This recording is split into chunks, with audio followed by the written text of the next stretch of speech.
We are back with a Fox News alert. President Trump is telling Iran, quote, the clock is ticking.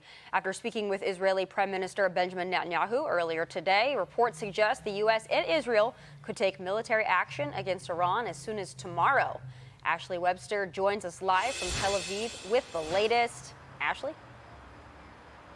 Yeah, hey there, Tommy. I think there is a sense in Israel tonight, certainly, that the chance of more military action against Iran is just a matter of time. As you say, President Trump having a talk with Israeli Prime Minister Netanyahu today lasted about 30 minutes.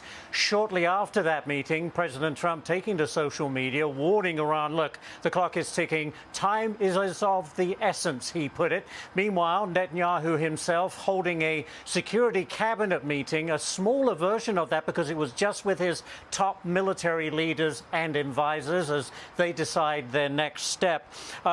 It is believed that the U.S. and Israel are certainly making intense preparations, as one person put it, for renewed attacks against Iran. But Iran's foreign minister says that makes no sense. Take a listen. An attack on our nuclear facilities has already taken place once, and they claim they completely destroyed them. Yet now they are once again talking about attacking the facilities. These contradictory statements truly indicate the depth of America's confusion regarding their objectives in this war.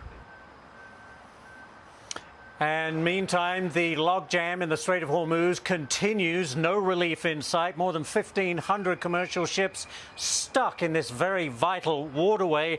And later on today, meantime, the logjam of ships continuing with Iran saying it will continue to make plans to charge tolls, which is not sitting well with the U.S. Meantime, authorities in Abu Dhabi say a drone attack caused a fire to close a nuclear power plant just west of the city.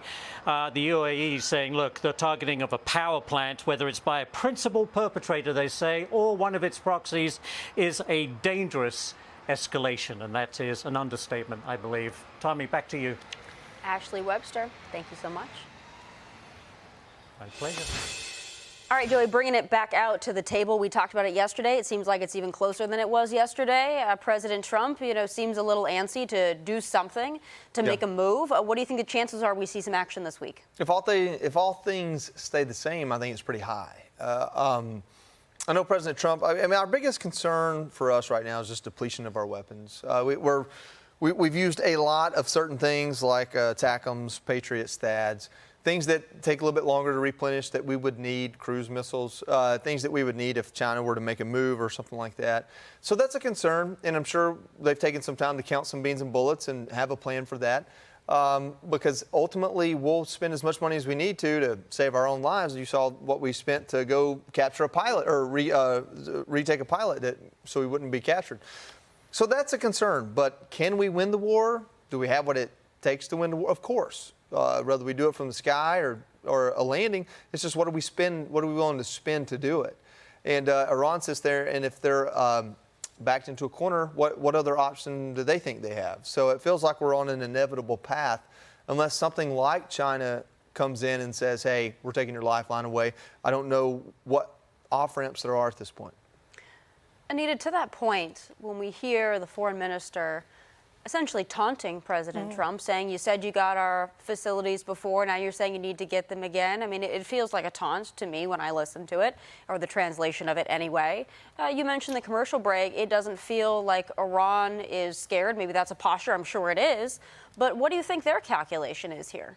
Well, I don't know. I guess they didn't read the president's Truth Social post. But in the post, he says, clock is ticking. They better get moving fast or there won't be anything left of them. Time is of the essence. I mean, we've seen President Trump make these threats before and carry them out. So they should know by now that when the president says he's going to do something, he's going to do it. And then the other question here is, how long can Iran hold on in this economic state that they're in? They haven't been able to export any oil for about a month. Their economy is in trouble.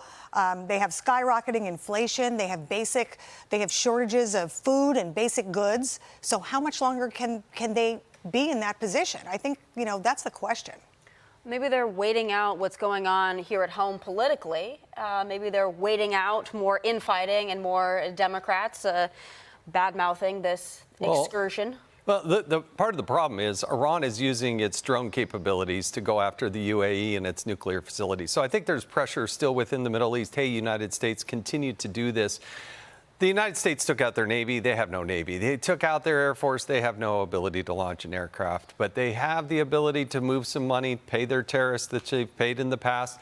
And they do have the ability to launch these low-tech drones and do these little pinpricks, which are quite annoying. And certainly if you're trying to move through the Strait of Hormuz, these ships, that can be deadly. And so there is a lot there. But I tell you, the president can walk and chew gum too, and he has been doing a lot. I love what he did in Nigeria. We will not get enough credit or enough attention because of everything going on in Iran, but he said, when he took out al-Manuki, who is the #2 ISIS leader, that was kinetic action in Nigeria. As I said yesterday, 1 out of every 5 people in Africa live in Nigeria. That is a strong message. Hey, terrorists, you got to stop picking on Christians. You got to stop picking on school kids and little girls. And you know what? If you're going to act like a terrorist, you're going to get treated like a terrorist, and that means you're going to die. Joey, I'll let you finish out this discussion here as we're, on the eve of a new week. You mentioned that you think probability is high we're going to do something. What does that straight look like? I'll tell you what we don't know. Now, the Department of War may know, but what we don't know are how many missiles, ballistic missiles, are sitting in tractor trailers around Iran, getting moved around by trucks. We don't know how many drones they have. We don't know what ability to inflict pain, either locally or regionally, is left. I would imagine we've used this time to try and find that out, to use intelligence to calculate that. Another thing is President Trump has said, hey, I'm just going to punch you. And then what's he done? He's extended this treaty, this peace ceasefire. And then he also suspended, Project Freedom, the idea of going ahead and pushing ships through the strait. So there is some cat and mouse going on here.